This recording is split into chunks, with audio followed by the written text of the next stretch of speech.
সাংবাদিকতা আৰু সেৱা হৈ থকা নাই এটা সাংবাদিকতা এটা বৃত্তি বেলেগ যেনেকুৱা চাকৰি বেলেগ যেনেকৈ সকলোবিলাক বৃত্তি হৈ গ'ল এটা সাংবাদিকতা এটা বৃত্তি হৈ গ'ল আৰু যেতিয়াই বৃত্তি হৈ গ'ল বৃত্তিত কি থাকে বেপাৰ আৰু বাণিজ্যই থাকে এতিয়াও সেয়াই হৈ গ'ল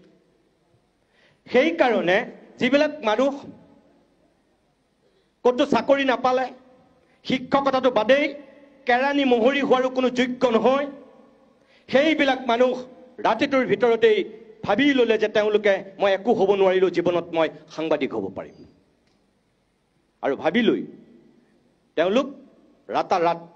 সাংবাদিক হৈ গৈছে টেলিভিশ্যনত আৰু টেলিভিশ্যনৰ পিছত যি নিউ মিডিয়া আহিল যি এতিয়া ৱেব পৰ্টেলৰ যুগ পডকাষ্টৰ যিটো যুগ আৰম্ভ হ'ল আচলতে পডকাষ্ট নহয় পডকাষ্ট হ'ব লাগে এই যিটো যুগ আৰম্ভ হ'ল এতিয়াতো আৰু কথাই নাই যাৰ যি মন যায় তাকেই কৰিব পাৰে এতিয়া আজিৰ পৰা 7-8 বছৰমানৰ আগতে চাগে নাই বেছি হ'ব 10 বছৰমানৰ আগতে মই পাঠশালাৰ এখন সভাত সাংবাদিকৰ কৰ্মশালা আছিল তাত কেইটামান মই কথা কৈছিলোঁ ছ'চিয়েল মিডিয়াত ভাইৰেল হৈছিল খুব এতিয়াও আপোনালোকৰ হাতত কাৰোবাৰ হাতত থাকিব পাৰে লাখ লাখ মানুহে চাইছিল সেই কথাখিনি আচৰিত ধৰণেৰে সেই সময়ত দুটা শ্ৰেণীৰ সৃষ্টি হৈছিল একাংশই মোক খুব সমৰ্থন কৰিছিল আৰু আন একাংশই মোক তীব্ৰ বিৰোধিতা কৰিছিল এই মই তাত কোৱা কথাকেইটাৰ ভিতৰত এটা আছিল যে টেলিভিশ্যনৰ একাংশ সাংবাদিকৰ এতিয়া যিখন কাৰ্ড আইডেণ্টি কাৰ্ড সেই কাৰ্ডখন তেওঁ আই কাৰ্ড নহয় সেইখন তেওঁ দ্বিতীয় ATM কাৰ্ড টেলিভিশ্যনৰ বুমটো বহুত সাংবাদিকৰ কাৰণে হেতুত আমাৰ টেলিভিশ্যনৰ বুম নহয় বহুত সাংবাদিকৰ কাৰণে হেপাত ব্ৰহ্মাস্ত্ৰ কিহৰ ব্ৰহ্মাস্ত্ৰ ব্লেকমেইলিঙৰ ব্ৰহ্মাস্ত্ৰ টেলিভিশ্যনৰ বুমটো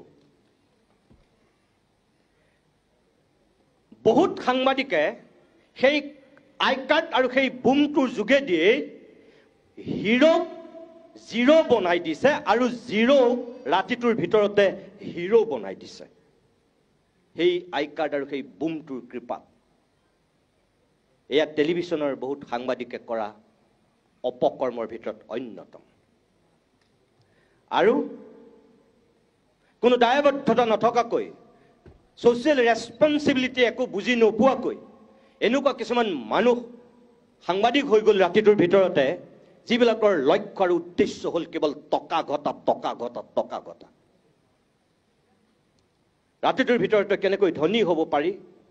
আৰু কেনেকৈ তেওঁলোক পাৱাৰফুল ৰাজনীতিবিদৰ দৰে কেনেকৈ তেওঁলোকে গুৰু গোসাঁই নমনা সেই অঞ্চলবিলাকত মহা শক্তিমান মানুহ হ'ব পাৰে তাৰ এক প্ৰতিযোগিতা চলিল অঘোষিত প্ৰতিযোগিতাত এনেকুৱা এটা পৰ্যায়লৈ গুচি গ'ল তাত আৰু কোনো গুৰু গোসাঁই নমনা পৰিৱেশৰ সূচনা হ'ল